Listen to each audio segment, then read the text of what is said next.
ជំរាបសួរលោកលោកស្រីអ្នកនាងកញ្ញាអរគុណលោកអ្នកដែលបានស្ដាប់កម្មវិធីព័ត៌មានរបស់វិទ្យុបារាំងអន្តរជាតិ RFE នៅពេលនេះម៉ោង 7 យប់កម្មវិធីព័ត៌មានដោយរិទ្ធមូនីកា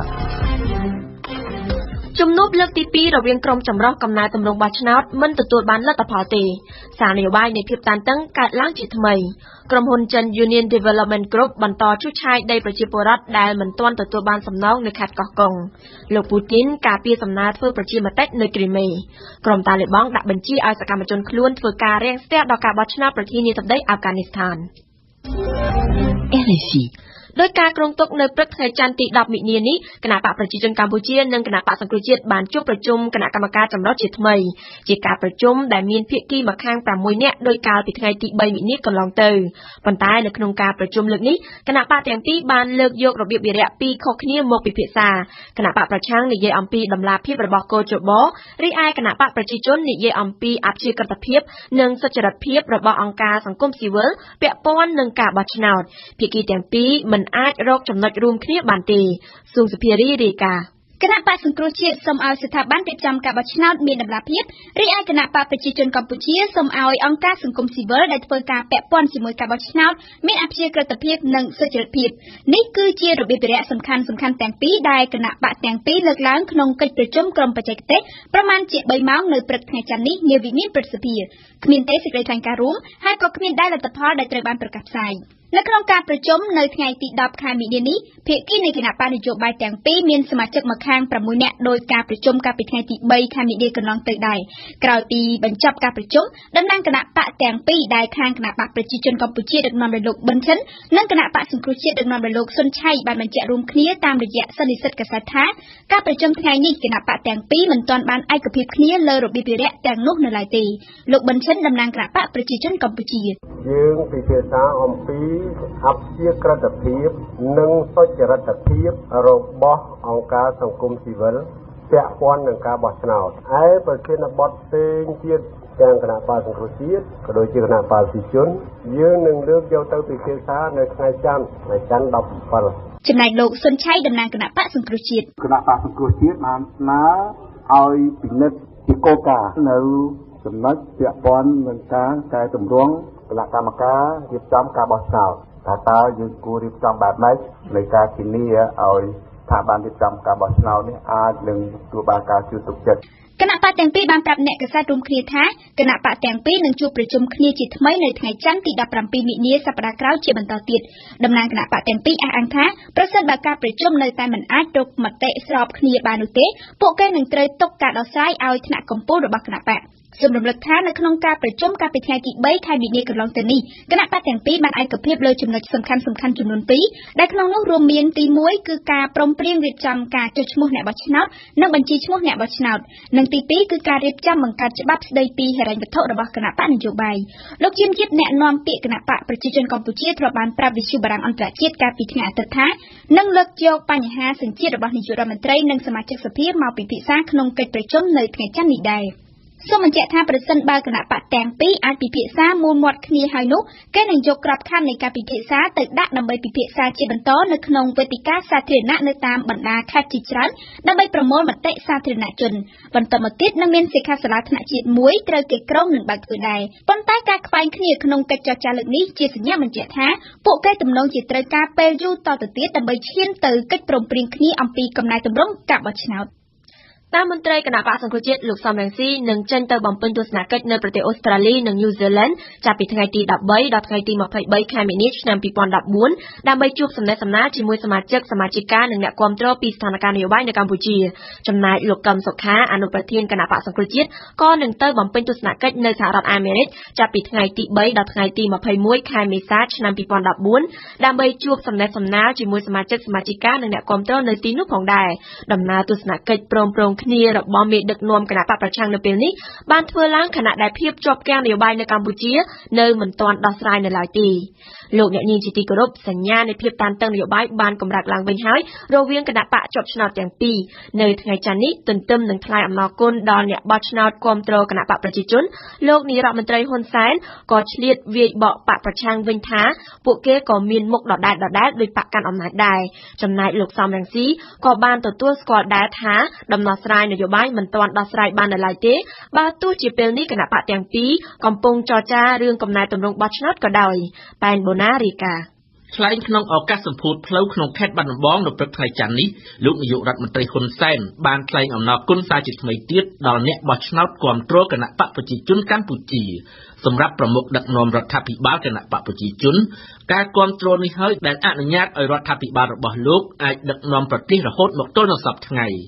សូមថ្លែងអំណរគុណចំពោះប្រជាពលរដ្ឋទាំងអស់ដែលបានបោះឆ្នោតគាំទ្រចំពោះគណៈបកប្រជាជនកម្ពុជាការគាំទ្រនោះហើយដែលផ្ដល់ឱកាសឲ្យខ្ញុំបកាណាខ្ញុំបានមកសម្ពោធដាក់ឲ្យប្រើប្រាស់នៅផ្លូវជាតិលេខ 57B នៅថ្ងៃនេះជាបន្តទៀតការថ្លែងអំណរគុណដល់អ្នកបោះឆ្នោតមិនមែនជាសារនយោបាយតែមួយគត់របស់លោកនាយករដ្ឋមន្ត្រីហ៊ុនសែនទេនៅថ្ងៃនេះប៉ុន្តែលោកក៏បានឆ្លៀតសោកសៀតឲ្យគណៈបកប្រឆាំងផងដែរលោកអះអាងថាពួកគេតែងតែរិះគន់ថារដ្ឋាភិបាលមុខដដែល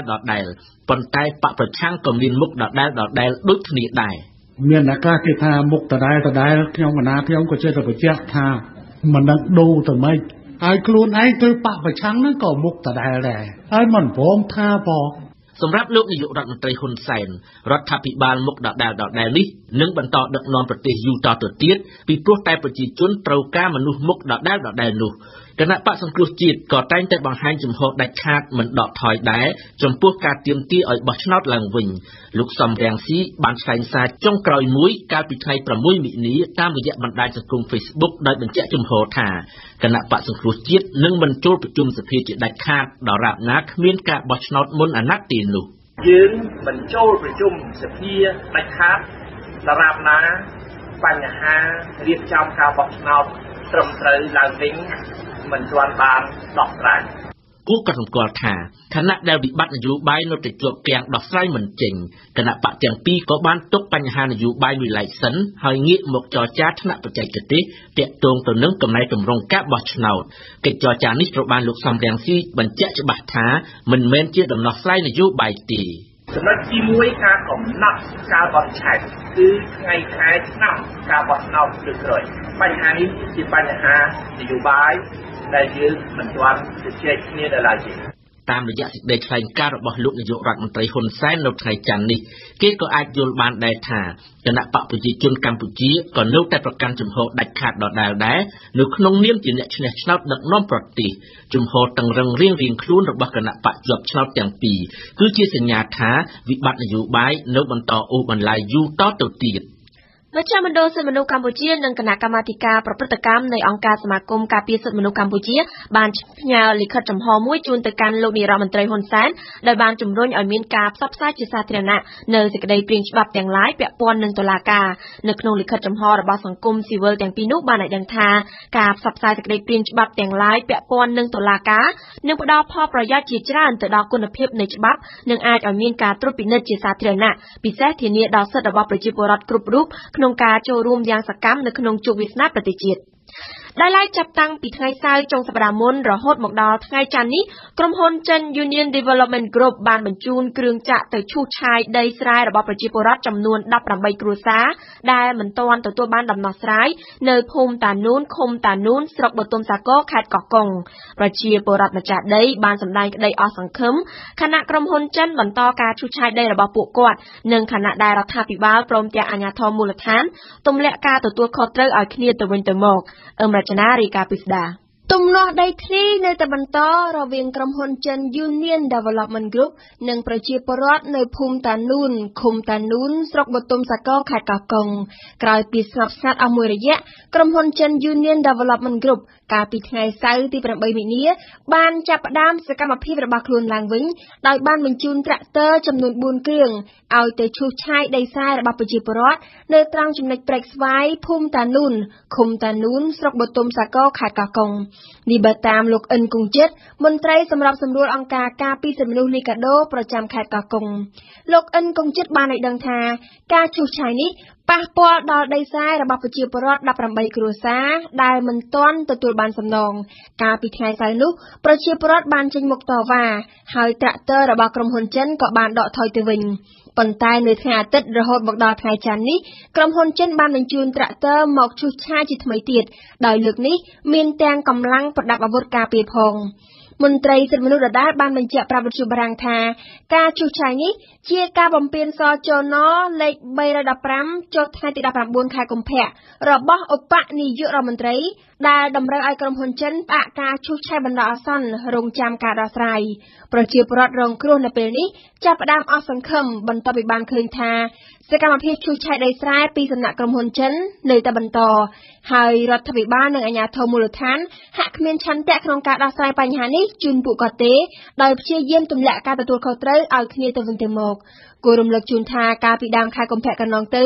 សន្តិសុខរបស់ក្រុមហ៊ុនចិន Union Development Group នេះបានដុតបំផ្លាញផ្ទះសម្បែងរបស់ប្រជាពលរដ្ឋអស់ចំនួន45ខ្នងដែលស្ថិតក្នុងឃុំតានូននិងឃុំកោះស្ដេចស្រុកបុទុមសាគរខេត្តកោះកុងក្រោយពីនោះមន្ត្រីជាន់ខ្ពស់គណៈបក្សសង្គ្រោះជាតិបានចុះទៅដល់កន្លែងកើតហេតុនិងបានអំពាវនាវដល់ប្រជាពលរដ្ឋរងគ្រោះឲ្យដាក់ពាក្យបណ្ដឹងមកគណៈបក្សសង្គ្រោះជាតិរដ្ឋមន្ត្រីក្រសួងបរិស្ថានលោកសៃសំអល់កាលពីចុងខែកុម្ភៈក៏បានអញ្ជើញទៅដល់ទីស្នាក់ការរបស់ក្រុមហ៊ុនចិន Union Development Group នោះដែរដើម្បីផ្សព្វផ្សាយពីសចនលេខ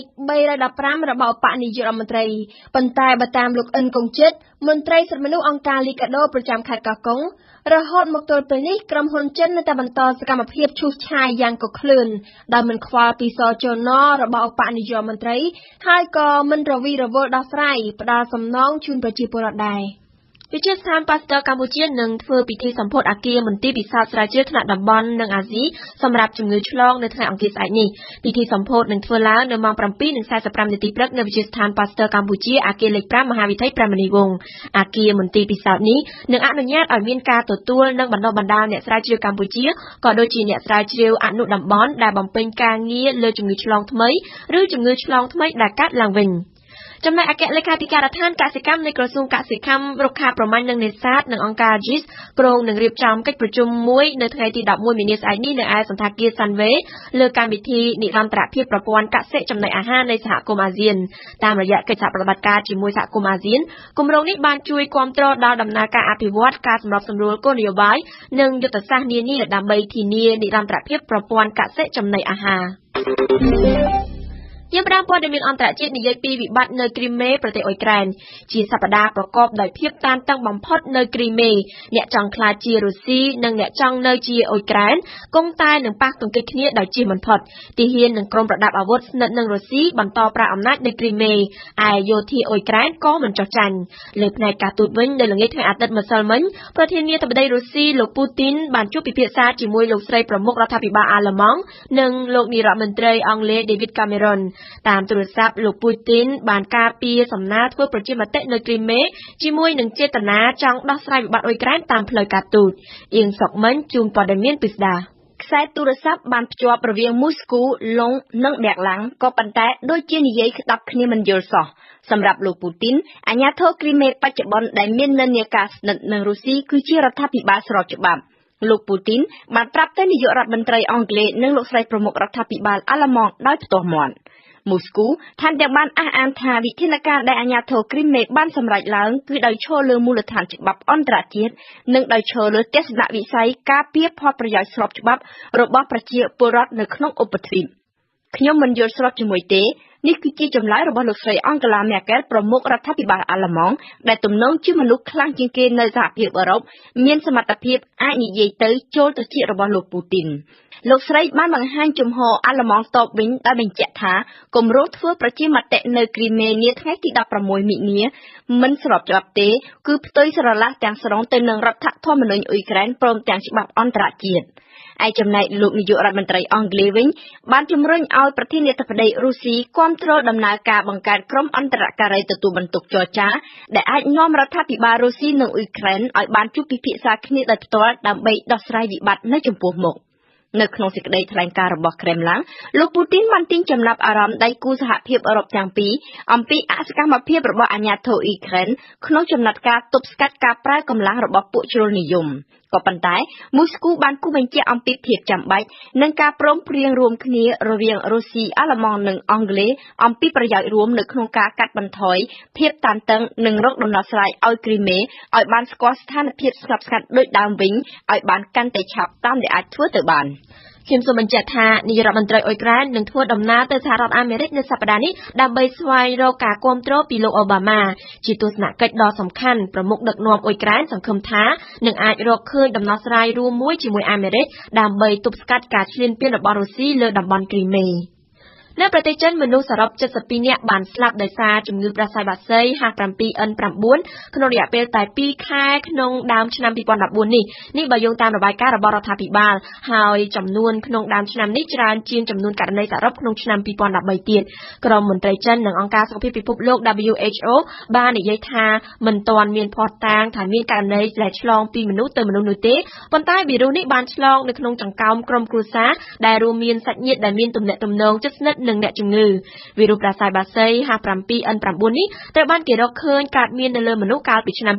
2013វីរុសមួយនេះបានធ្វើឲ្យមានការព្រួយបារម្ភដែលថាវីរុសនេះអាចឆ្លងពីមនុស្សទៅមនុស្សដែលវាអាចនឹងគំរាមកំហែងដល់ទ្វីបលោកទាំងមូលក្រុមអ្នកជំនាញបាននិយាយថាការកើនឡើងនៃការរីករាលដាលនៃវីរុស H7N9 នៅក្នុងឆ្នាំ2014នេះគឺដោយសារតែអាកាសធាតុត្រជាក់ពេក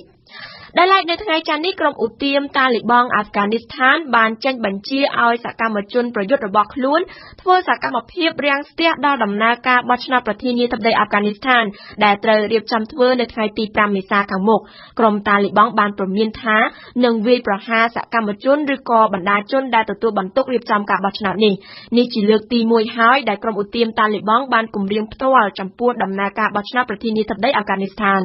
ព្រំសឿនសូលេណាជួនព័ត៌មានពិស្ដា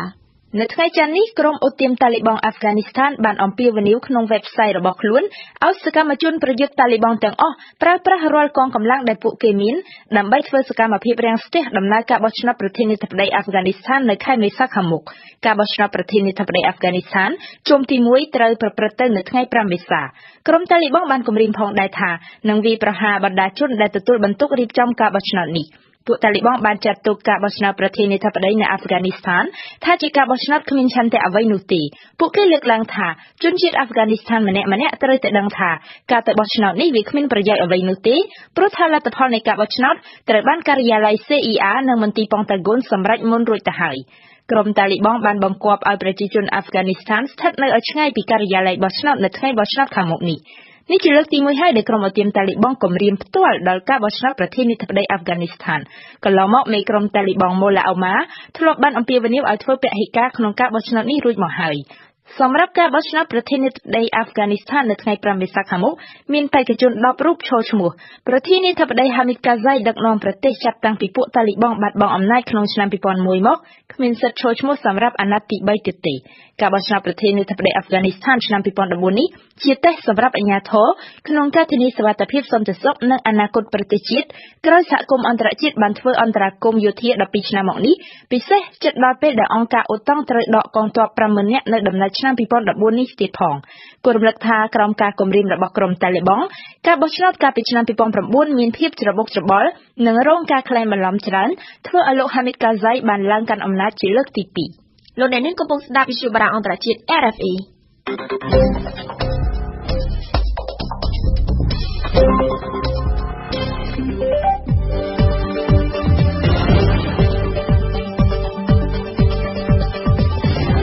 វិទ្យុបារាំង RFE ភ្នំពេញ92 MHz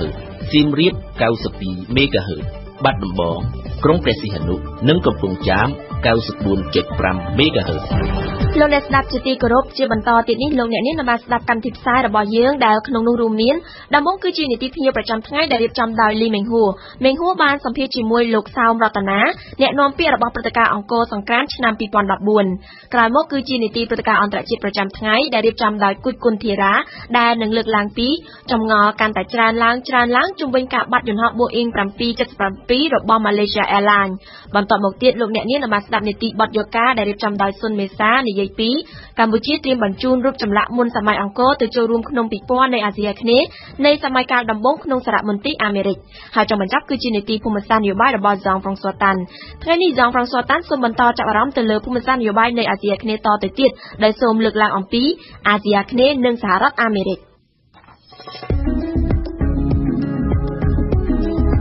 ភ្ញៀវប្រចាំថ្ងៃ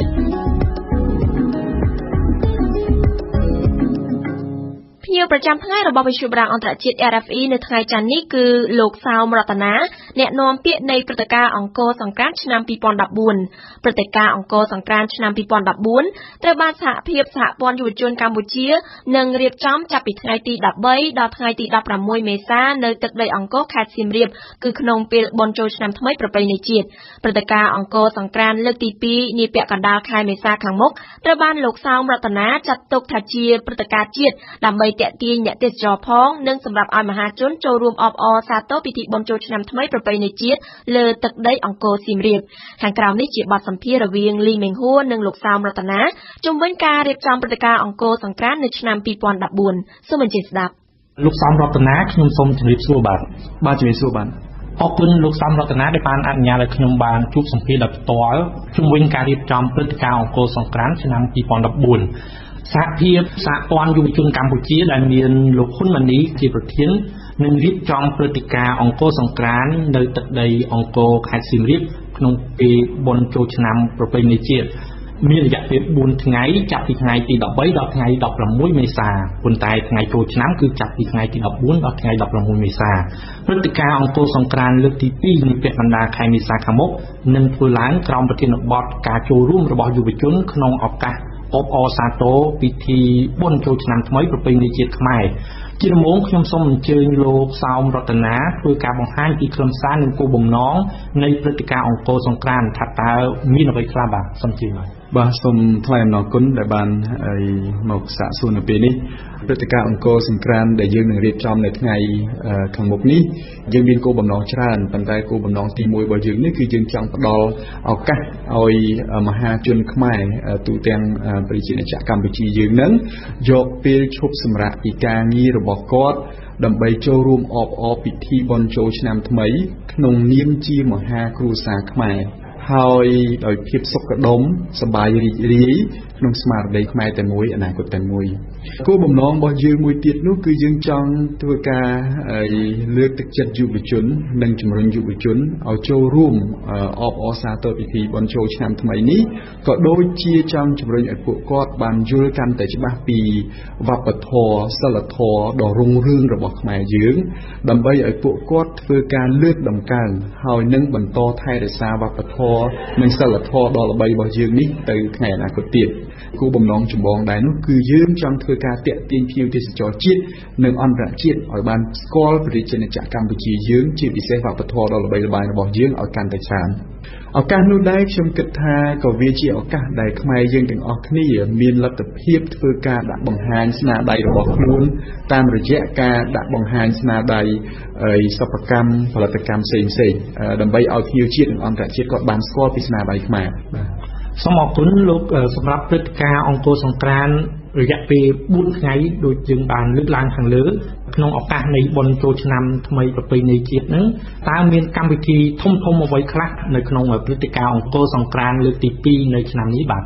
ជារួមគឺយើងមានកម្មវិធីធំចំនួន3បើសិនជាខ្ញុំអាចនិយាយទី1គឺយើងហៅថាជាកម្មវិធីសាសនាដែលនៅពេលនោះគឺយើងនឹងរៀបចំពិធីទទួលទេវតាឆ្នាំថ្មីយើងធ្វើកម្មវិធីពូនភ្នំខ្សាច់ស្រង់ព្រះស្របតាមប្រពៃណីខ្មែរយើងស្របពេលនឹងដែរក៏យើងមានកម្មវិធីប្រចាំថ្ងៃដែលយើងហៅថាជាកម្មវិធីអមព្រឹត្តិការណ៍អង្គរសង្ក្រាន្តហ្នឹងដែលកម្មវិធីប្រចាំថ្ងៃរបស់យើងហ្នឹងគឺយើងមានធ្វើការលេងល្បែងរបាំប្រជាប្រិយគុនល្បុក្កតោយើងធ្វើការបង្ហាញពីភូមិបុរាណខ្មែរយើងធ្វើការបណ្ដែតគោមទឹក ក្រៅពីព្រឹត្តិការណ៍ប្រចាំថ្ងៃគឺយើងមានផ្ទាំងទស្សនីយភាពយើងហៅថាវាជាផ្ទាំងទស្សនីយភាពដែលផ្ទាំងទស្សនីយភាពហ្នឹងគឺយើងមានធ្វើការសម្ដែងរឿងបុរាណខ្មែរដែលយើងនៅក្នុងឆ្នាំនេះគឺយើងយករឿងព្រះសុធននាងកែវមនោរីមកធ្វើការសម្ដែងហើយក៏យើងធ្វើការបង្ហាញក្បួនយុវជនដែលនៅក្នុងហ្នឹងគឺយើងរៀបចំយុវជនជាច្រើនផែនឲ្យគាត់ធ្វើការបង្ហាញហើយក៏យើងមានកម្មវិធីប្រគំតន្ត្រីច្រើនដែលមានសិល្បករសិល្បការិនីគាត់ចូលរួមជាច្រើនរយនាក់នៅក្នុងកម្មវិធីនេះអញ្ចឹងនេះគឺជាកម្មវិធីដែលខ្ញុំអាចរៀបរាប់បានក៏ប៉ុន្តែយើងនៅមានកម្មវិធីចំណុះមួយចំនួនទៀតដែលសិតតែជាកម្មវិធីសំខាន់បាទសហភាពសហព័ន្ធយុវជនកម្ពុជាបានជ្រើសយកខេត្តសៀមរាបដើម្បីប្រារព្ធព្រឹត្តិការណ៍អង្គរសង្ក្រាន្តក្នុងឱកាសបុណ្យចូលឆ្នាំថ្មីតើព្រឹត្តិការណ៍អង្គរសង្ក្រាន្តលើកដំបូងកាលពីឆ្នាំមុនហ្នឹងបានទាក់ទាញអ្នកទេសចរជាតិអន្តរជាតិដល់កម្រិតណាដែរបាទយើងឃើញថាកាលពីឆ្នាំទៅនោះព្រឹត្តិការណ៍អង្គរសង្ក្រាន្តដែលយើងរៀបចំឆ្នាំទី1របស់យើងនោះគឺយើងបានតាក់ទាញភ្ញៀវទេសចរជាតិរហូតដល់ជាង 17,000 នាក់ហើយក្រៅពីទេសចរជាតិក៏យើងបានធ្វើការតាក់ទាញភ្ញៀវទេសចរអន្តរជាតិបានប្រហែលជាប្រមាណ 30,000 នាក់ដែរចូលរួមនៅក្នុងព្រឹត្តិការណ៍នេះប៉ុន្តែសម្រាប់ឆ្នាំនេះគឺយើងមានសុទិដ្ឋិនិយមត្រង់ថាដោយសារតែយើងមានលទ្ធភាពនៅក្នុងការធ្វើការផ្សព្វផ្សាយកាន់តែទូលំទូលាយដោយសារតែភាពប្លែកគ្នានៃកម្មវិធីដែលយើងនឹងធ្វើការពង្រីកវិសាលភាពកាន់តែធំខ្ញុំជឿជាក់ថាការចូលរួមរវាងទេសចរជាតិនិងអន្តរជាតិគឺមានកាន់តែច្រើនទន្ទឹមនឹងសកម្មភាពផុសផុលដើម្បីតាក់ទាញអ្នកទេសចរឲ្យបន្តស្នាក់នៅកំសាន្តលើទឹកដីកម្ពុជាជាពិសេសនៅអង្គរវត្តខេត្តសៀមរាបដែលជាទីកន្លែងប្រារព្ធព្រឹត្តិការណ៍អង្គរសង្ក្រាន្តគឺក៏មានដែរការរិះគន់មួយចំនួនដែលមានដូចជានៅឆ្នាំមុនហ្នឹងថាព្រឹត្តិការណ៍អង្គរសង្ក្រាន្តមិនអនុញ្ញាតឲ្យយុវជនផ្សេងក្រៅពីយុវជនរបស់សហភាពសហព័ន្ធយុវជនកម្ពុជាចូលរួមលេងល្បែងប្រជាប្រិយដូចជាបោះអង្គញ់ចៅឈុងអីនៅកន្លែងភូមិខ្ញុំដែលសហភាពសហព័ន្ធយុវជនកម្ពុជាបានរៀបចំនៅទីលានជួរដំរីជាប់នឹងប្រាសាទបាយ័នជាដើមបាទរីឯការរៀបចំភូមិខ្ញុំដែលសាងសង់ជាផ្ទះបុរាណហើយតម្រូវឲ្យយុវជនស្លៀកពាក់បែបបុរាណខ្មែររួមទាំងបង្ហាញពីជីវភាពរស់នៅរបស់ខ្មែរយើងជំនាន់ដើមទៀតសោតក៏មានការរិះគន់ខ្លះថាមិនត្រូវទៅតាមក្បួនខ្នាតបុរាណថែមទៀតដូច្នេះសម្រាប់ព្រឹត្តិការណ៍អង្គរសង្ក្រាន្តជាលើកទី2នៅឆ្នាំនេះតើសហភាពសហព័ន្ធយុវជនកម្ពុជានឹងមានការកែតម្រូវឬក៏ថាមានការចូលរួមបង្ហាត់បង្ហាញពីអ្នកជំនាញវប្បធម៌ហើយមានការប្រជុំពិគ្រោះល្អអន់យ៉ាងដូចម្តេចទៅបាទសូមអរគុណខ្ញុំសូមឆ្លើយទៅនឹងសំណួរទី1តាមអ្វីដែលខ្ញុំដឹងដោយសារតែខ្ញុំគឺជាយុវជនម្នាក់ដែលបានចូលរួមនៅក្នុងការរៀបចំព្រឹត្តិការណ៍អង្គរសង្ក្រាន្តកាលពីឆ្នាំទៅខ្ញុំដូចជាមិនបានឃើញថាមានយុវជនដែលមាននិន្នាការទៅរកខាងណាមួយត្រូវបានយើងមិនយកចិត្តទុកដាក់ឬក៏ត្រូវបានបណ្តេញចេញទេនិយាយឲ្យមែនទែនគឺអត់មានទេដោយសារតែការរៀបចំព្រឹត្តិការណ៍នេះគឺជាព្រឹត្តិការណ៍ជាតិអញ្ចឹងយើងមិនដែលមានគោលបំណងណាមួយនៅក្នុងការរើសអើងយុវជនដែលមកពីប្រភពណាឬក៏ប្រភពណាទេដោយសារតែវាគឺជាព្រឹត្តិការណ៍មួយដែលយើងជាយាមរួបរวมយុវជនគ្រប់និន្នាការទាំងអស់ដើម្បីឲ្យមកធ្វើសកម្មភាពដើម្បីខ្មែរតែមួយតាក់ទងជាមួយនឹងសំណួរទី2ថាការសម្ដែងរបស់យើងមួយចំនួនវាមានលក្ខណៈខុសជាមួយនឹងអ្វីដែលវាគឺជាលក្ខណៈរឿងពិតឬក៏ប្រពៃណីជាតិអីខ្ញុំសូមឆ្លើយបញ្ជាក់ថាសហភាពសហព័ន្ធយុវជនកម្ពុជាដែលជាអ្នកចូលរួមអនុវត្តរៀបចំព្រឹត្តិការណ៍នេះគឺយើងមានគោលបំណងមួយសំខាន់គឺចង់រៀបចំព្រឹត្តិការណ៍នេះឲ្យជាព្រឹត្តិការណ៍មួយសប្បាយជាទូទៅប្រជាជនគាត់យកឱកាសឈប់សម្រាករបស់គាត់នឹងមកជួបជុំគ្នា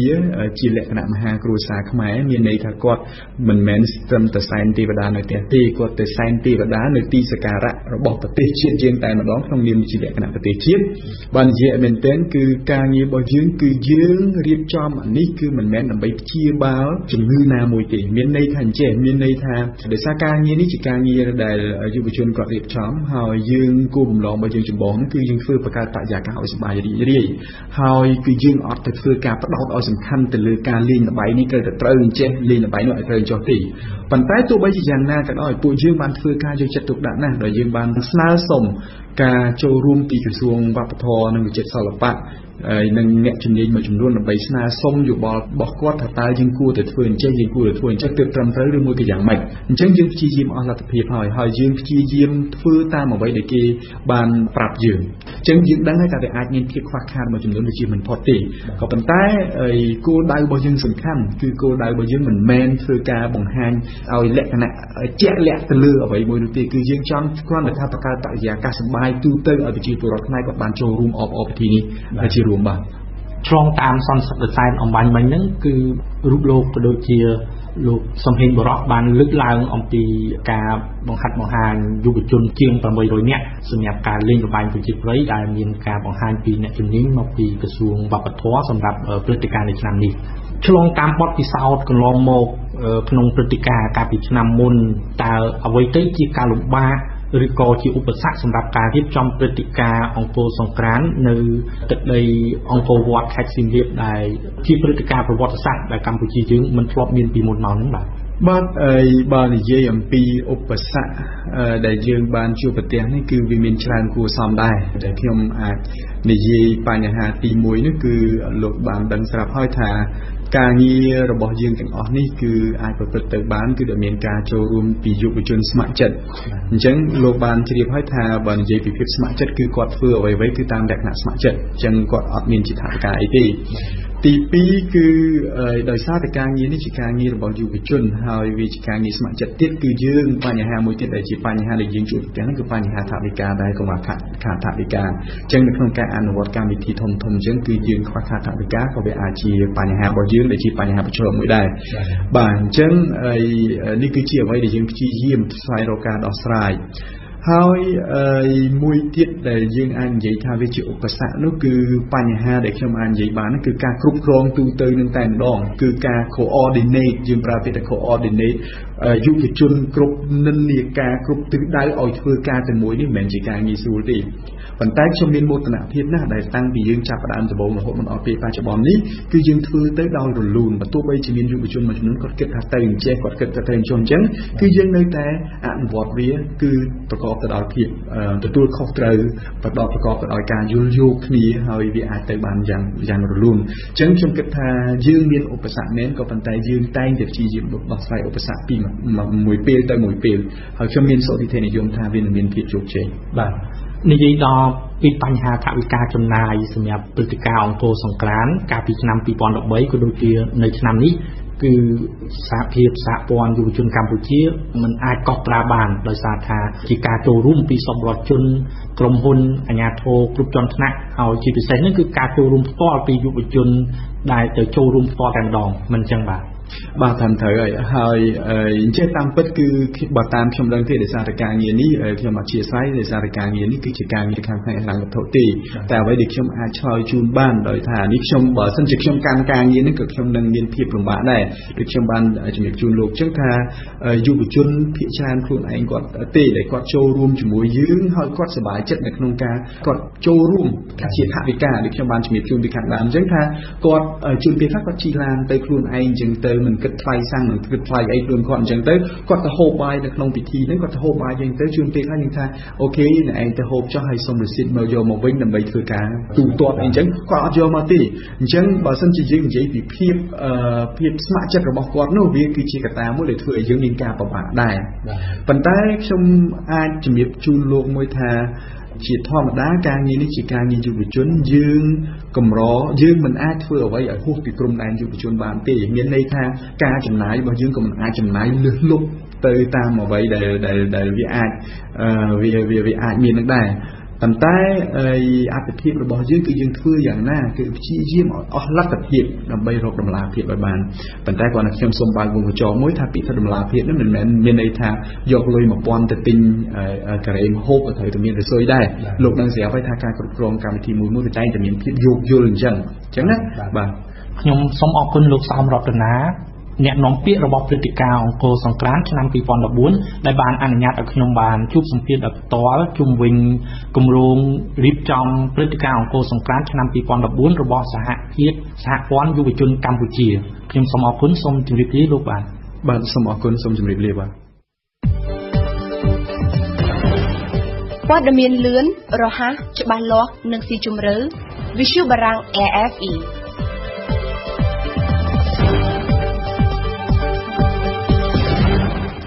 អរគុណលីមេងហួរដែលបានរៀបចំនីតិភ្ញៀវប្រចាំថ្ងៃសម្រាប់យប់នេះព្រឹត្តិការណ៍អន្តរជាតិប្រចាំថ្ងៃនៅក្នុងប្រទេសម៉ាឡេស៊ីអាកំបាំងកំពុងបន្តមានជំវិញការបាត់យន្តហោះមួយគ្រឿងជាមួយនឹងអ្នកដំណើរចំនួន239នាក់របស់ក្រុមហ៊ុន Malaysia Airlines កាលពីថ្ងៃសៅរ៍ទី8មិនិនាជាង60ម៉ោងក្រោយពីការបាត់យន្តហោះ Boeing ប្រភេទ777នោះមកការស្រាវជ្រាវស្វែងរកបាននឹងកំពុងបន្តធ្វើយ៉ាងសកម្មដោយមានជំនួយពីប្រទេសជិតខាងពិសេសវៀតណាមចិនហ្វីលីពីនសិង្ហបុរីនិងសហរដ្ឋអាមេរិកទន្ទឹមគ្នានេះក្រុមគ្រួសាររបស់អ្នកដំណើរពិសេសជនជាតិចិនកំពុងបន្តរងចាំដំណឹងយ៉ាងអន្ទះសារព្រមទាំងបានចោទរដ្ឋាភិបាលម៉ាឡេស៊ីពីភាពយឺតយ៉ាវក្នុងការផ្តល់ព័ត៌មានច្បាស់លាស់នៅក្នុងនីតិព្រឹត្តិការណ៍អន្តរជាតិថ្ងៃនេះយើងមានអន្តរាគមន៍ពីគុណធីរ៉ាជំរាបសួរគុណធីរ៉ាសួស្តីម៉ូនីកាតើមានលទ្ធផលអ្វីថ្មីគួរឲ្យគាត់សម្គាល់ដែរទេនៅការស្រាវជ្រាវស្វែងរកយន្តហោះពេញមួយថ្ងៃច័ន្ទនេះម៉ូនីកាមុននឹងនិយាយពីលទ្ធផលនៃការស្រាវជ្រាវស្វែងរកដានយន្តហោះនោះនៅលើផ្ទៃសមុទ្រដែលចូលរួមយ៉ាងសកម្មដោយនាវាឧទ្ធម្ភាគចក្រនិងយន្តហោះសរុបប្រមាណជា60គ្រឿងមកពីប្រទេសជិតខាងពិសេសវៀតណាមចិនហ្វីលីពីនសិង្ហបុរីនិងសហរដ្ឋអាមេរិកនោះយើងគួរតែធ្វើដំណើរទៅកាន់ទីក្រុងកូឡាឡាំពួរជាមុនសិនដែលនៅទីនោះរដ្ឋាភិបាលបានបើកធ្វើសន្និសីទកសែតមួយនៅព្រឹកមិញដើម្បីផ្ដល់ព័ត៌មានថ្មីចុងក្រោយអ្វីដែលគួរឲ្យកត់សម្គាល់នៅក្នុងសន្និសីទកសែតនោះគឺថារដ្ឋាភិបាលម៉ាឡេស៊ីហាក់ដូចជាមិនបាននិយាយអ្វីឲ្យបានច្បាស់លាស់ទេពលគឺមិនបានផ្ដល់ព័ត៌មានលម្អិតអ្វីដូចដែលក្រុមគ្រួសាររបស់អ្នកដំណើរកំពុងរងចាំនោះឡើយជាមួយគ្នានេះរដ្ឋអំណាចម៉ាឡេស៊ីក៏បានប្រកាសទទួលស្គាល់ពីភាពអសមត្ថភាពរបស់ខ្លួនចំពោះព្រឹត្តិការណ៍ដ៏អាតកំបាំងមួយនេះលោកនាយកអាកាសចរស៊ីវិលម៉ាឡេស៊ីបានលើកឡើងពីអភូតហេតុដ៏អស្ចារ្យមិនគួរឲ្យជឿនៃការបាត់យន្តហោះនោះត្រឡប់មកនិយាយពីការស្រាវជ្រាវស្វែងរកវិញម្ដងដោយយើងបានជូនព័ត៌មាននៅថ្ងៃអាទិត្យម្សិលមិញរួចហើយថាទាហានជើងអាកាសវៀតណាមបានរកឃើញវត្តមានសំណល់ប្រេងមានពណ៌ព្រឿងដែលកំពុងអណ្ដែតលើផ្ទៃសមុទ្រក្នុងសមុទ្រចិនខាងត្បូងតែបន្ទាប់ពីបានស្រង់យកប្រេងនោះទៅវិភាគមកលទ្ធផលមិនបានបញ្ជាក់ថាជាប្រេងសាំងរបស់យន្តហោះបាត់ខ្លួននោះទេបន្ទាប់មកទៀតក្រុមទាហានវៀតណាមដដែលបានប្រទះឃើញវត្ថុពណ៌សមួយដែលកំពុងអណ្ដែតលើទឹកដែលគេសង្ស័យថាជាបំណែកកន្ទុយយន្តហោះនោះទីបំផុតក្រុមហ៊ុន Malaysia Airlines មិនបានបញ្ជាក់ព័ត៌មាននោះទេនៅថ្ងៃច័ន្ទនេះទៀតនឹងក្រោយពីបានស្រាវជ្រាវស្វែងរកពេញមួយថ្ងៃមកក្រុមទាហានជើងអាកាសវៀតណាមដដែលនេះបានប្រទះឃើញវត្ថុមួយមានពណ៌លឿងអណ្ដែតលើផ្ទៃសមុទ្រដែលគេសង្ស័យថាជាពងសង្គ្រោះរបស់យន្តហោះបាត់ខ្លួននោះតែនៅមុននេះបន្តិចក្រុមអ្នកស៊ើបអង្កេតរបស់ក្រុមហ៊ុនអាកាសចរស៊ីវិលវៀតណាមទើបបានប្រកាសថាវត្ថុដែលគេប្រទះឃើញនោះមិនមែនជាពងសង្គ្រោះរបស់យន្តហោះបាត់ខ្លួននោះទេតែជាឆ្នុកខ្សែមួយដុំរុំព័ទ្ធជុំវិញដោយស្នោជាសរុបមកម៉ូនីកាចម្ងល់កំពុងបន្តមានកាន់តែខ្លាំងជុំវិញការបាត់យន្តហោះនោះដោយនៅមិនទាន់មានតម្រុយណាមួយដែលអាចបញ្ជាក់ពីទីកន្លែងដែលយន្តហោះនោះធ្លាក់ឬមួយក៏បានចុះចតសម្ងំនៅភពណាមួយទេនៅថ្ងៃអាទិត្យម្សិលមិញគុណធីរ៉ារដ្ឋអំណាចម៉ាឡេស៊ីបានលើកឡើងពីទង្វើភេរវកម្មដែលក្រុមភេរវជនអាចនឹងពង្រៀងដានយន្តហោះនោះតើមានអ្វីថ្មីដែរទេជុំវិញបញ្ហានេះត្រង់ចំណុចនេះម៉ូនីកាការស៊ើបអង្កេតកំពុងបន្តមានពិសេសជុំវិញអ្នកដំណើរសង្ស័យចំនួន4នាក់បើយោងតាមរដ្ឋអំណាចម៉ាឡេស៊ីក្នុងចំណោមអ្នកដំណើរសង្ស័យទាំង4នាក់នោះមានយ៉ាងតិច2នាក់ដែលលិខិតឆ្លងដែនរបស់គេត្រូវបានចោលលួចក្នុងប្រទេសថៃកាលពីឆ្នាំ2012និង2013ឈ្មោះរបស់ជនជាតិអូទ្រីសនិងអ៊ីតាលីទាំង2នាក់នោះពិតជាមាននៅក្នុងបញ្ជីហោះហើររបស់យន្តហោះ Malaysia Airlines ដែលបាត់នោះមែនតែជនជាតិអឺរ៉ុបទាំង2នាក់នោះមិនមានវត្តមាននៅក្នុងយន្តហោះនោះទេបើយោងតាមរដ្ឋមន្ត្រីក្រសួងមហាផ្ទៃម៉ាឡេស៊ីអ្នកដំណើរដែលបានប្រើលិខិតឆ្លងដែនលួចពីជនជាតិអឺរ៉ុបនោះមានភិនភាគជាប្រជាជនអាស៊ីដោយមិនបានបញ្ជាក់ជាជនជាតិអ្វីទេរីឯប៉ូលីសថៃវិញបានបើកការស៊ើបអង្កេតជុំវិញលទ្ធភាពនៃការរត់ពន្ធលិខិតឆ្លងដែននៅមានអាចកំបាំងមួយទៀតដែលបានជំរុញឲ្យរដ្ឋាភិបាលទីក្រុងកូឡាឡាំពួរផ្ដោតការស៊ើបអង្កេតរឿងទង្វើភេរវកម្មគឺការដែលមានអ្នកដំណើរចំនួន5នាក់មានសម្បត្តិយន្តហោះក្នុងដៃព្រមទាំងបានបង្ហាញខ្លួននៅកន្លែងថ្លឹងអីវ៉ាន់រួចហើយតែបែរជាមិនបានបង្ហាញខ្លួននៅពេលឡើងជិះយន្តហោះនោះទៅវិញត្រង់ចំណុចនេះក្រុមហ៊ុន Malaysia Airlines បានធានាថាបន្ទាប់ពីមិនបានឃើញវត្តមានអ្នកដំណើរទាំង5នាក់នោះមកក្រុមហ៊ុនក៏បានដកអីវ៉ាន់របស់ពួកគេចេញពីយន្តហោះវិញដែរមុននឹងការហោះឡើងរបស់យន្តហោះនោះម៉ូនីកា យ៉ាងណាក៏ដោយការទន្ទឹងរង់ចាំលាយឡំនឹងកំហឹងបានផ្ទុះកាន់តែខ្លាំងឡើងចេញពីក្រុមគ្រួសាររបស់អ្នកដំណើរពិសេសជនជាតិចិនដែលមានចំនួនច្រើនជាងគេនៅក្នុងយន្តហោះបាត់ខ្លួននោះទន្ទឹមគ្នានេះមធ្យោបាយឃោសនាមហាជនចិនក៏បាននាំគ្នារិះគន់តេទៀនរដ្ឋអំណាចម៉ាឡេស៊ីយ៉ាងចាស់ដៃដែរតើកាសែតចិនបានរិះគន់ពីអ្វីខ្លះគុណធីរ៉ាមិនមែនរិះគន់តិធានតែលើរដ្ឋាភិបាលម៉ាឡេស៊ីប៉ុណ្ណោះទេមូនីកាតែក៏បានវាយសម្ពងយ៉ាងចាស់ដៃលើក្រុមហ៊ុន Malaysia Airlines ដែរអ្វីដែលកាសែតចិនបានរិះគន់ជាលក្ខណៈទូទៅនោះគឺភាពយឺតយ៉ាវរបស់រដ្ឋាភិបាលទីក្រុងកូឡាឡាំពួរនិងក្រុមហ៊ុន Malaysia Airlines ក្នុងការផ្ដល់ព័ត៌មានឲ្យបានលឿននិងច្បាស់លាស់ជុំវិញការបាត់យន្តហោះនោះទន្ទឹមគ្នានេះកាសែតចិនក៏បានឆ្លៀតពំមានទុកជាមុនថាទោះបីជាយន្តហោះនោះធ្លាក់ក្នុងសមុទ្រឬមួយក៏យ៉ាងម៉េចក៏ដោយក៏រដ្ឋាភិបាលម៉ាឡេស៊ីមិនអាចគេចផុតពីការទទួលខុសត្រូវរបស់ខ្លួនដែរនិយាយពីសេណារីយ៉ូភេរវកម្មលើកឡើងដោយរដ្ឋអំណាចម៉ាឡេស៊ីវិញកាសែតចិនជាភាសាអង់គ្លេសឈ្មោះ China Daily ក៏បានយល់ស្របតាមដែរ China Daily បានយល់ឃើញថាការដែលមានអ្នកដំណើរមួយចំនួនបានប្រើលិខិតឆ្លងដែនคล้ายៗរហូតដល់ឡើងជិះយន្តហោះបាននោះគឺជាសក្ខីកម្មមួយបង្ហាញយ៉ាងច្បាស់ពីការធ្វេសប្រហែសផ្នែកសន្តិសុខរបស់ក្រុមហ៊ុន Malaysia Airlines និយាយពីទង្វើភេរវកម្មនេះដដែលក្រុមអ្នកប្រើអ៊ីនធឺណិតចិនបានលើកឡើងពីទង្វើភេរវកម្មកាលពីមួយសប្តាហ៍មុននៅក្នុងស្រុកគូមីងស្ថិតប៉ែកខាងត្បូងប្រទេសចិនដោយបានបណ្ដាលឲ្យមានមនុស្សស្លាប់29នាក់ជាផ្លូវការកណ្ដោះរដ្ឋាភិបាលទីក្រុងប៉េកាំងបានទម្លាក់កំហុសលើក្រុមអ្នកទាមទារផ្ដាច់ទឹកដីនិយមអ៊ីស្លាមក្នុងខេត្តស៊ីនជាង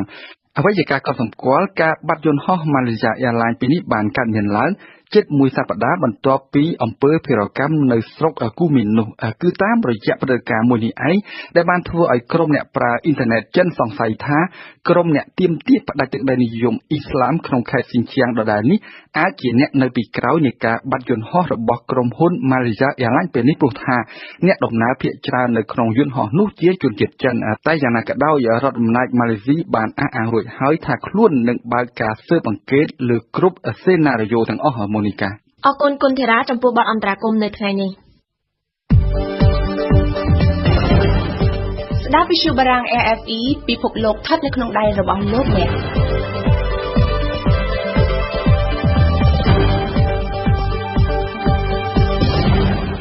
លោកអ្នកនាងកំពុងស្ដាប់វិទ្យុបារាំងអន្តរជាតិ RFE ជាខេមរៈភាសា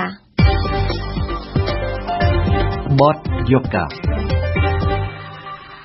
រូបចម្លាក់របស់កម្ពុជាដែលមានអាយុកាលជិត 2000 ឆ្នាំចំនួន 20 រូបនឹងត្រូវធ្វើដំណើរទៅកាន់សហរដ្ឋអាមេរិកដើម្បីចូលរួមក្នុងពិព័រណ៍នៅសារមន្ទីរ Metropolitan ដ៏ល្បីល្បាញរបស់សហរដ្ឋអាមេរិកក្នុងរយៈពេល 3 ខែ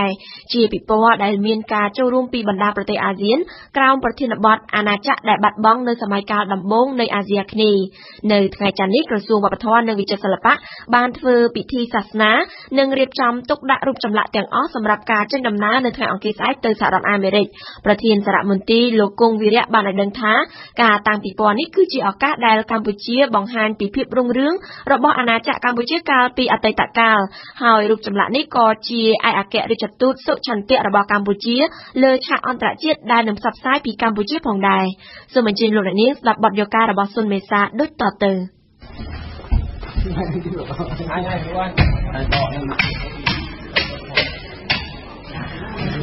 យើងបានរៀបចំវិច្ឆ័ពរូបតាមសេចក្តីស្នើសុំខ្ចីទៅពិព័រណ៍នៅសារមន្ទីរ Metropolitan នៅទីក្រុងញូវយ៉ករូបចម្លាក់ព្រះពុទ្ធបដិមាព្រះកែវរបស់ព្រះពុទ្ធព្រះគណេសដែលមានមុខដូចជាដំរីនិងព្រះឥសូររួមទាំងរូបចម្លាក់ព្រះវិស្ណុជាដើមសរុបចំនួន20រូបត្រូវបានដាក់តម្រៀបគ្នានៅខាងក្នុងសារមន្ទីរជាតិជាការរៀបចំទុកដាក់ដើម្បីត្រៀមដឹកជញ្ជូនទៅកាន់សហរដ្ឋអាមេរិកដើម្បីចូលរួមក្នុងពិធីពិព័រណ៍វប្បធម៌អាស៊ីអាគ្នេយ៍នៅសារមន្ទីរ Metropolitan ដ៏ល្បីល្បាញបទគេគឺនិយាយអំពីអាណាចក្រដែលបាត់បង់នៃសម័យកាលដំបូងនៅអាស៊ីអាគ្នេយ៍បើជាអង់គ្លេសថា Lost Kingdom of Early Southeast Asia គេមានន័យថាគេជ្រើសរើសតែអំពីរូបចម្លាក់នៅសម័យដំបូងនៃវប្បធម៌នៃប្រវត្តិសាស្ត្រនៅអាស៊ីអាគ្នេយ៍នឹងដែលគេរើសអំពីសតវត្សទី5ដល់សតវត្សទី8ហើយក្នុងនោះប្រទេសកម្ពុជាមានរូប20ក៏ប៉ុន្តែរូបចម្លាក់នៃសិល្បៈខ្មែរនោះដែលសម័យកាលដំបូងមិនមែនមានតែ20ហ្នឹងទេពីប្រទេសកម្ពុជាមាន20ក៏ប៉ុន្តែគេរើសរូបពីសារមន្ទីរគីមេនៅក្រុងប៉ារីនៅស្រុកបារាំងហ្នឹងក៏គេមានរើសរូបចម្លាក់ខ្មែរយកទៅដែរមានច្រើនដែរក្នុងនោះមានប្រទេសវៀតណាមមានប្រទេសម៉ាឡេមានប្រទេសឥណ្ឌូនេស៊ីមានរូបខ្លះនៅប្រទេសថៃ ដែលជារូបចម្លាក់ប្រភេទខាងដំបងនៃអាណាចក្រទ្វារបដីមនឬក៏រូបចម្លាក់ខ្មែរដែលដំបងនៅប្រទេសថៃហ្នឹងក៏មានចូលរួមក្នុងនឹងដែរដូច្នេះវាជាពិព័រណ៍ធំមួយនៅព្រឹត្តិការណ៍ធំមួយនៅក្រុងញូវយ៉កនិងនៅសាមគ្គី Metropolitan Museum of Art ហ្នឹងអត់តែប្រទេសឡាវដោយសារអាណាចក្រឡាវវាកើតឡើងសតវត្សទី14 15ហើយដូច្នេះវាអត់រាប់ចូលនៅក្នុង Early Kingdom នេះគេនិយាយនេះតែនៅក្នុងរដ្ឋដែលកើតដំបូងនៅអាស៊ីអាគ្នេយ៍នៅវៀតណាមគេយកសិល្បៈចាមពីសារមន្ទីរដាណាងហើយរូបចម្លាក់ខ្មែរដែលនៅតំបន់ទន្លេមេគង្គដែលតាដីសណ្ដោទន្លេមេគង្គក៏មានខ្លះដែរដូច្នេះវាប្រមូលបើនិយាយពីខ្មែរវាស្ទឹងតែច្រើនជាងគេគាត់សម្រាប់ស្រុកខ្មែរមួយមាន20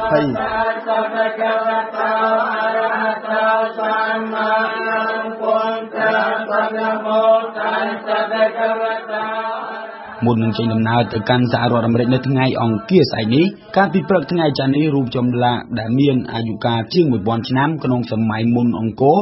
នៅសតវត្សទី5និងសតវត្សទី8ក៏ត្រូវបានព្រះសង្ឃសូត្រមន្តប្រោះព្រំផ្ដល់សេចក្តីសុខសប្បាយនៅពេលធ្វើដំណើរយ៉ាងដូចនេះដែរដំណើរដែលរូបចម្លាក់ទាំងអស់នឹងធ្វើតាមរយៈផ្លូវអាកាសមានសម្បល់សរៀងក្រអាញប្រធានសារមន្ទីរជាតិលោកគង់វីរៈនិយាយពីអត្ថប្រយោជន៍នៃការតាំងពិព័រណ៍រូបចម្លាក់ខ្មែរនៅសារមន្ទីរអាមេរិកនេះថាពិព័រណ៍ហ្នឹងបីធ្វើម៉េចលើកតម្លៃនៃអរិយធម៌អាស៊ីអាគ្នេយ៍វាអាចឲ្យប្រយោជន៍ឲ្យយើងវាអាចទាក់ទាញទេសចរក្នុងព្រឹត្តិការណ៍ជានិច្ចកាលកណ្ដាលមានព្រឹត្តិការណ៍ពិព័រណ៍អញ្ចឹងទេសចរគេទៅចូលមើលសារមន្ទីរពេលដែលគេមើលសារមន្ទីរហើយវាចាប់ទាញអារម្មណ៍គេនោះឲ្យគេចង់ឃើញជាក់ស្ដែងដូច្នេះវាជាមធ្យោបាយមួយអាចទាញអស់ទាញទេសចរដែលអ្នកខ្លះមិនដែលបានមកដល់ស្រុកខ្មែរមិនដែលដល់ប្រទេសកម្ពុជាមើលត្រឹមតែរូបចម្លាក់នោះអាចនឹងឲ្យគេចង់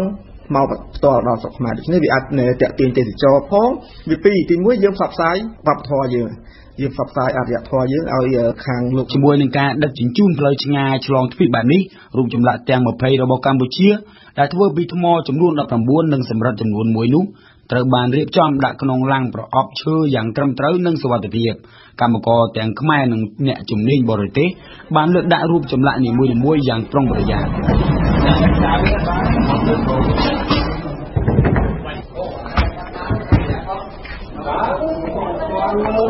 សូមបញ្ជាក់ថានៅក្នុងការដាក់តាំងពិព័រណ៍រូបចម្លាក់នៅសារមន្ទីរទីក្រុងញូវយ៉កដែលមានរយៈវេលាចាប់ពីថ្ងៃទី7 មេសាដល់ថ្ងៃទី27 កក្កដានេះគឺជាសំណើសុំខ្ចីពីសារមន្ទីរ Metropolitan សហរដ្ឋអាមេរិកសារមន្ទីរ Metropolitan ដែលធ្លាប់ផ្ដល់រូបចម្លាក់ចំនួន2មកឲ្យកម្ពុជាវិញកាលពីឆ្នាំ2012កន្លងទៅហើយសម្រាប់សារមន្ទីរ Metropolitan នេះទៀតយើងដឹងហើយកាលពីប្រហែលខែមុននៅក្នុងឱកាសសន្និសីទអន្តរជាតិអំពីបេតិកភណ្ឌពិភពលោកហ្នឹងសារមន្ទីរ Metropolitan ហ្នឹងបានផ្ដល់រូបនៃឲ្យខ្មែរវិញ2រូបណាដូច្នេះយើងឃើញថាវាមានប្រយោជន៍ក្នុងការជំរុញទៅវាអាចនៅពេលខ្លះជំរុញឲ្យប្រទេសខ្លះគាត់ស្ម័គ្រចិត្តនឹងប្រគល់រូបចម្លាក់មកឲ្យខ្មែរវិញដោយគាត់យល់ថារូបដែលគាត់មានហ្នឹងខុសច្បាប់ដូច្នេះបើគាត់មានខុសច្បាប់ហើយគាត់ជៀសវាងដើម្បីកុំឲ្យប្រឈមមុខនឹងផ្លូវច្បាប់ជាមួយភាគីជាមួយរដ្ឋកម្ពុជាជាមួយប្រទេសពីរដ្ឋទៅរដ្ឋប្រទេសសារមន្ទីរទាំងអស់នោះគាត់ពេលខ្លះគាត់ស្ម័គ្រចិត្តប្រគល់រូបមកឲ្យខ្មែរវិញហើយវាអាចជួយជំរុញជាផលប្រយោជន៍អញ្ចឹងដែរបណ្ដាលវិជានិន្នាការនៃពិភពលោកហើយសប្តាហ៍ថ្ងៃនេះនៅក្នុងការខ្ចីរូបគ្នាទៅវិញទៅមកអានោះវាអាចជួយជំរុញដល់ការទប់ស្កាត់ការជួញដូរវត្ថុបុរាណខុសច្បាប់ផងយើងធ្វើអញ្ចឹងដើម្បីលើកទឹកចិត្តកម្មវិធីហ្នឹងវាប្រសំខាន់ក្នុងការលើកទឹកចិត្តដល់សារមន្ទីរផ្សេងឲ្យបញ្ឈប់ការទិញវត្ថុបុរាណពីប្រទេសមួយទៅប្រទេសមួយទៅដោយលើកទឹកចិត្តឲ្យការកម្ចីពិព័រណ៍ហ្នឹងពិព័រណ៍រយៈពេលខ្លីដូច្នេះប្រទេសសារមន្ទីរមិនចាំបាច់នឹងទិញវត្ថុបុរាណទៀតទេអ្នកឯងចង់ធ្វើការលើកតម្លៃចង់ធ្វើ promotion អីសារមន្ទីរឬក៏អីចឹងទៅអាចខ្ចីចំនួនតិចឬក៏ចំនួនច្រើនតាមនោះទៅវាអាចជួយទប់ស្កាត់ក្នុងការជួញដូរក្នុងការទិញវត្ថុបុរាណការនាំរូបចេញពិព័រណ៍ទៅក្រៅប្រទេសហ្នឹងមែនទែនតាំងពីឆ្នាំ1992 ដំបូងបំផុតគឺនៅឆ្នាំ1992ទៅប្រទេសអូស្ត្រាលីទៅសារមន្ទីរជាតិអូស្ត្រាលីនៅកានបេរ៉ាហើយបន្តមកយើងមានជាតិបន្តមកមានទៅស្រុកបារាំងឆ្នាំ1996ចប់នឹងរូបដដែលនឹងក៏បញ្ជូនបន្តទៅស្រុកអាមេរិកទៅវ៉ាស៊ីនតោនសារមន្ទីរជាតិនៅវ៉ាស៊ីនតោនចប់អីហ្នឹងទៅបានរូបដដែលនឹងបន្តទៅសារមន្ទីរនៅតូក្យូសារមន្ទីរជាតិតូក្យូទៅអូសាកាហើយចាប់ពីនោះមកយើងមានទម្លាប់ចឹងជាបន្តមានការខ្ចីរូបទៅពិព័រណ៍នៅស្រុកអាល្លឺម៉ង់ពិព័រណ៍នៅបែលហ្សិកទៅពិព័រណ៍នៅអង់គ្លេសមានទៅពិព័រណ៍នៅប្រទេសកូរ៉េនៅទីក្រុងសូលសម្រាប់ប្រទេសអាមេរិកដូចជាលើកទី3ហើយយើងលើកទី1ទៅវ៉ាស៊ីនតោនលើកទី2ប្រហែលឆ្នាំមុនហ្នឹងទៅវ៉ាស៊ីនតោនដែរប៉ុន្តែពិព័រណ៍នៅសារមន្ទីរ Free Sackler Gallery នៅវ៉ាស៊ីនតោនដែរក្នុងរយៈពេលសប្តាហ៍ថ្ងៃនេះយើងពុំទាន់មានយើងអត់ទាន់រឹងមាំទេទាំងហិរញ្ញវត្ថុទាំងធនធានមនុស្សយើងហិរញ្ញវត្ថុក្នុងការរៀបចំមួយអស់ច្រើនណាស់បើសិនជាយើងធ្វើក្នុងស្រុកឯមិនអីបើដឹកជញ្ជូនទៅក្រៅស្រុកអស់ថ្លៃណាស់ដូច្នេះយើងមិនមានលទ្ធភាពធ្វើដោយខ្លួនឯងទេបើទោះបីជាកម្ពុជាមិនដែលធ្វើជាម្ចាស់ផ្ទះក្នុងការដាក់បង្ហាញនៅរូបចម្លាក់សម្បត្តិវប្បធម៌ជាលក្ខណៈទ្រង់ទ្រាយធំដោយសារតែខ្វះធនធានមនុស្សនិងខ្វះថវិកាក៏ដោយប៉ុន្តែតាមរយៈប្រធានសារមន្ទីរជាតិលោកគង់វិរៈកម្ពុជាមានមហិច្ឆតានឹងរៀបចំពិធីពិព័រណ៍ស្ដីពីរូបចម្លាក់និងសម្បត្តិវប្បធម៌ផ្សេងៗទៀតក្នុងពេលអនាគតក្នុងនាមជាម្ចាស់ផ្ទះម្ដង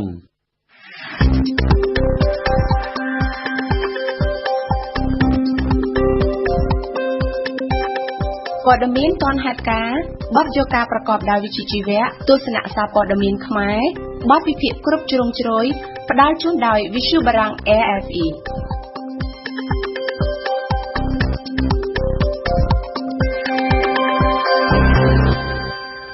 អរគុណសុនមេសាដែលបានរៀបចំបទយកការសម្រាប់យប់នេះភូមិសាស្ត្រនយោបាយថ្ងៃនេះរងប្រសាតានសូមបន្តលើកឡើងអំពីភូមិសាស្ត្រនយោបាយនៃអាស៊ីអាគ្នេយ៍តទៅទៀតដែលសូមនិយាយបកស្រាយអំពីទំនាក់ទំនងរវាងអាស៊ាននិងសហរដ្ឋអាមេរិកសូមអញ្ជើញស្ដាប់ដូចតទៅ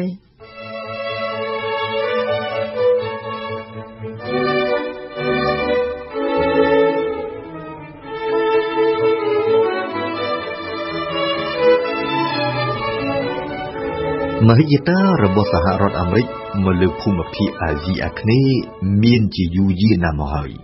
ជួយកុំភ្លេចថាអាមេរិកក្រសោបយកហ្វីលីពីនមកធ្វើជាអាណានិគមរបស់ខ្លួននៅឆ្នាំ1898ប៉ុន្តែយ៉ាងណាក៏ដោយអាមេរិកផ្ដើមយកចិត្តទុកដាក់ខ្លាំងទៅលើតំបន់អាស៊ីអាគ្នេយ៍ក្រោយពេលដែលសង្គ្រាមត្រជាក់បានផ្ទុះឡើងនៅឆ្នាំ1947និងជាពិសេសក្រោយពេលដែលចិនបានក្លាយជាកុម្មុយនីសនៅឆ្នាំ1949នៅក្នុងបរិបទនៃសង្គ្រាមត្រជាក់រវាងលោកសេរីដឹកមុខដោយអាមេរិកនិងពិភពកុម្មុយនីសនាំមុខដោយសហភាពសូវៀតអាមេរិកផ្ដើមលូកដៃចូលមកជ្រៅដល់ភូមិភាគអាស៊ីអាគ្នេយ៍នៅពាក់កណ្ដាលទសវត្សរ៍ទី50តាមរយៈសង្គ្រាមនៅឥណ្ឌូចិនកាលនោះក្រោយបារាជ័យរបស់កងទ័ពបារាំងនៅយៀនបៀនហ្វូឆ្នាំ1954អាមេរិកជិះមុខការពារកុំឲ្យវៀតណាមខាងត្បូងធ្លាក់ទៅក្នុងកណ្ដាប់ដៃរបស់វៀតណាមខាងជើងកុម្មុយនីសការបដិញ្ញាចិត្តបែបនេះរបស់សហរដ្ឋអាមេរិកធ្វើឲ្យសង្គ្រាមវៀតណាមផ្ទុះឡើងនៅឆ្នាំ1964សង្គ្រាមដែលប៉ុន្មានឆ្នាំក្រោយមកបានដរនិងរីករាលដាលទៅដល់កម្ពុជានិងឡាវទន្ទឹមនេះអាមេរិកបែរជាមិនគាំទ្រសោះឡើយការបង្កើតអាស៊ានឡើងនៅឆ្នាំ1967ដោយបណ្ដាប្រទេសសម្ព័ន្ធមិត្តទាំង5របស់ខ្លួនគឺថៃម៉ាឡេស៊ីសិង្ហបុរីឥណ្ឌូនេស៊ីនិងហ្វីលីពីនទោះបីជាកាលនោះអាស៊ានត្រូវបានបង្កើតឡើង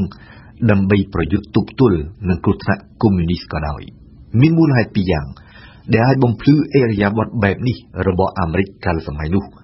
ម្យ៉ាងគឺមកពីបណ្ដាប្រទេសស្ថាបនិកអាស៊ានទាំង5មិនព្រមប្រកាសគាំទ្រអាមេរិកជាផ្លូវការនៅក្នុងសង្គ្រាមត្រជាក់ជាមួយសហភាពសូវៀតម្យ៉ាងទៀតគឺមកពីកាលនោះអាស៊ានត្រូវបានចិនចាត់ទុកថាជាអង្គការតំបន់មួយដែលប្រឆាំងនឹងខ្លួនជួនចំពេលមួយដែលអាមេរិកកំពុងត្រូវការចិននិងចាប់ផ្ដើមត្រូវរកគ្នាជាមួយនឹងចិនដើម្បីប្រជុំមុខនឹងសហភាពសូវៀតប៉ុន្តែក្រោយមកទៀតដោយហេតុតែការគៀបសង្កត់របស់មតិអន្តរជាតិនិងដោយហេតុតែភាពសាហាវយង់ឃ្នងនៃសង្គ្រាមអាមេរិកត្រូវបង្ខំចិត្តដកទ័ពចេញពីឥណ្ឌូចិនហើយបណ្ដោយឲ្យវៀតណាមខាងត្បូងកម្ពុជានិងឡាវ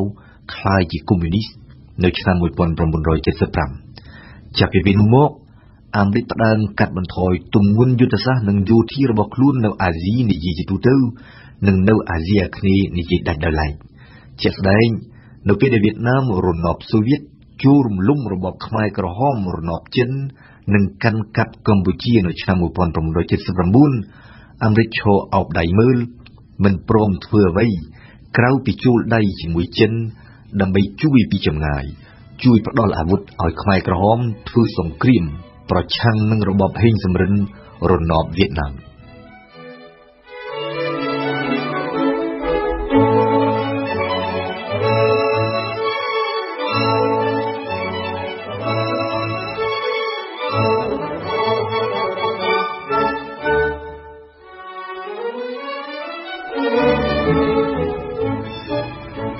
គេត្រូវរងចាំរហូតដល់ដើមទសវត្សរ៍ឆ្នាំ2000ទើបឃើញអាមេរិកវិលបណ្ដើរមកកាន់អាស៊ីអាគ្នេយ៍វិញក៏ប៉ុន្តែគឺជាការត្រឡប់មកវិញដោយប្រយោលតាមរយៈសង្គ្រាមប្រឆាំងភេរវកម្មអន្តរជាតិរបស់លោកប្រធានាធិបតីអាមេរិកBushកាលនោះក្រោយមហាភេរវកម្មថ្ងៃទី11កញ្ញាឆ្នាំ2001នៅសហរដ្ឋអាមេរិក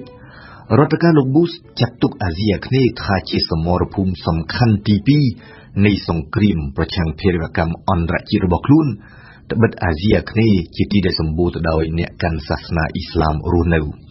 ក្នុងគោលដៅប្រឆាំងនឹងពួកភេរវជនអ៊ីស្លាមជ្រុលនិយមនៅក្នុងតំបន់អាមេរិករបស់លោកBushបានផ្ដើមពង្រឹងឡើងវិញសហប្រតិបត្តិការយោធាជាមួយសម្ព័ន្ធមិត្តអាស៊ីអាគ្នេយ៍របស់ខ្លួនរួមមានឥណ្ឌូនេស៊ីម៉ាឡេស៊ីហ្វីលីពីនសិង្ហបុរីនិងថៃមិនតែប៉ុណ្ណោះអាមេរិកក៏បានផ្ដើមប្រឹងប្រែងខិតទៅរកវៀតណាមដែរ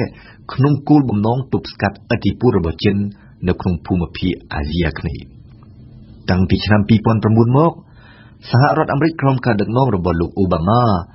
បាននឹងកំពុងបន្តពង្រឹងវត្តមានអាមេរិកនៅអាស៊ីប៉ាស៊ីហ្វិកជាទូទៅមានមូលហេតុ3សំខាន់ដែលអាចពន្យល់បំភ្លឺមហិច្ឆតាអាមេរិកនៅអាស៊ីប៉ាស៊ីហ្វិកដ៏ធំល្វឹងល្វើយនេះទី1គឺមូលហេតុប្រវត្តិសាស្ត្រដែលបានតម្រូវឲ្យសហរដ្ឋអាមេរិកដើរតួនាទីជាមហាអំណាចនៅក្នុងតំបន់នេះតាំងពីចុងសតវត្សទី19មកម្លេះទី2គឺមូលហេតុនយោបាយបានន័យថាមានប្រទេសមួយចំនួនដូចជាជប៉ុនកូរ៉េខាងត្បូងសិង្ហបុរីនិងអូស្ត្រាលីជាដើមចង់បានវត្តមានអាមេរិកនៅក្នុងតំបន់ដើម្បីរក្សាសន្តិសុខនិងលំនឹងភូមិសាស្ត្រនយោបាយនៅចំពោះមុខការលេចរដែតឡើងនៃប្រទេសចិនរីឯមូលហេតុទី3វិញដែលជំរុញសហរដ្ឋអាមេរិកឲ្យពង្រឹងវត្តមានរបស់ខ្លួននៅអាស៊ីប៉ាស៊ីហ្វិកគឺប្រយោជន៍ពាណិជ្ជកម្មនិងសេដ្ឋកិច្ចត្បិតតំបន់នេះកំពុងស្គាល់កំណើនសេដ្ឋកិច្ចខ្លាំងជាងគេបង្អស់នៅក្នុងលោកសព្វថ្ងៃគឺនៅក្នុងក្របខ័ណ្ឌនៃយុទ្ធសាស្ត្រថ្មីនៅចំពោះមុខអាស៊ីនេះហើយដែលរដ្ឋការលោកអូបាម៉ាកំពុងសើរើមើលឡើងវិញនយោបាយការបរទេសរបស់រដ្ឋការលោកBushនៅអាស៊ីអាគ្នេយ៍រដ្ឋការលោកBushបានឲ្យតម្លៃទៅលើទេសង្គ្រាមប្រឆាំងភេរវកម្មនៅក្នុងតំបន់នេះនិងទៅលើសហប្រតិបត្តិការឧបតោភាគីជាមួយសមាជិកអាស៊ាននីមួយៗដាច់ដោយឡែកផ្ទុយទៅវិញអ្វីដែលលោកអូបាម៉ាចាប់អារម្មណ៍ខ្លាំងគឺមិនមែនករណីប្រទេសនីមួយៗនៅអាស៊ីអាគ្នេយ៍ទេតែគឺអាស៊ានទាំងមូលតែម្ដងជាក់ស្ដែងតាំងពីឆ្នាំ2009មកជំនួបកំពូលអាមេរិកអាស៊ានត្រូវបានរៀបចំឡើងរៀងរាល់ឆ្នាំទន្ទឹមនេះក្នុងពេលមួយដែលចិនបង្ហាញកាន់តែច្បាស់នៅមហិច្ឆតាស្រេកឃ្លានទឹកដីរបស់ខ្លួនជាអាចនៅក្នុងសមុទ្រចិនខាងត្បូងបណ្ដាសមាជិកអាស៊ានមួយចំនួនធំទទួលស្វា